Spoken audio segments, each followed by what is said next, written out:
সূর্যটা মাথার কাছে চলে আসবে ভাই সেদিন। সূর্যের প্রচন্ড তাপে মাথার মগজগুলো ভাতের মাড়ের মতো গলে গলে নাকের ছিদ্র আর কানের ছিদ্র দিয়ে বেয়ে বেয়ে পড়বে। জিহ্বাটা তৃষ্ণায় বেরোতে বেরোতে নাভি পর্যন্ত এসে ঝুলে থাকবে কুকুরের মতো, ক্লান্ত শ্রান্ত ঘর্মাক্ত পেরেশান, বাঁচানোর কেউ নাই। মায়েশা জিজ্ঞেস করলেন, ইয়া রাসূলুল্লাহ, don't they feel any shy? Nobody belong any garment in their body, no dress in their body. তাদের দেহে কোনো ড্রেস নাই, পোশাক নাই। নবীরে, এতগুলো মানুষ উলঙ্গ, লজ্জা লাগবে না? বিশ্বনবী বললেন, আয়েশা তুমি লজ্জার চিন্তা করো, সেদিন বাবা ছেলেরে দেখে দৌড়ে পালাবে।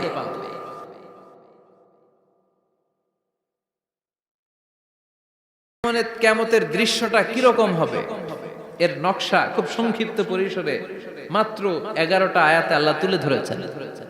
আপনি মনোযোগ দিয়ে কানগুলো খরগোশের মতো খাড়া করে যদি কথাগুলো শুনেন, আপনার মনে হবে আপনি এখানে বসে কিয়ামত চোখে লাইভ দেখতেছেন। লাইভ আল্লাহ এমন ভাবে বলেছে, সুবহানাল্লাহ পড়েন।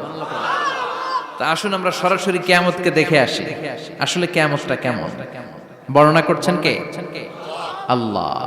সূরার নাম হচ্ছে সূরাতুল কারিয়া। কি নাম? আওয়াজ করে উত্তর দিতে হবে। সূরার নাম আল কারিয়া। চিৎকার মেরে বলেন, সূরার নাম কি? আল কারিয়া। এটা মাক্কি সূরা। কি সূরা? বিশ্বনবীর জীবনের দুইটা পর্ব, একটা মাক্কি পর্ব আর একটা মাদানী পর্ব। এটা মাদানী পর্বে নাজিল হয়নি, এটা নাজিল হয়েছে মাক্কি পর্বে। এই সূরার আয়াত সংখ্যা 11। এটা কোরআনের 101 নম্বর সূরা। এটা আল কোরআন আল কারীমের 30তম পারায় অবস্থিত একটা সূরা। আমাদের অনেকেরই মাশাআল্লাহ মুখস্থ আছে, আছে না?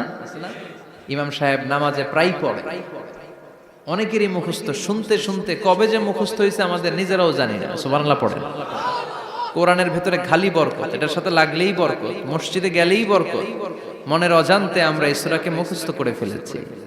কিন্তু এই সূরার ভেতরে যে আল্লাহ কোরআনের কিয়ামতের এত চমৎকার নকশা এঁকেছেন, এত প্রামাণ্য বর্ণনা দিয়েছেন, এটা আমরা অনেকে জানিই না। আসুন আমরা এই সূরার আলোকে দেখার চেষ্টা করি যে কিয়ামতটা কিরকম হবে।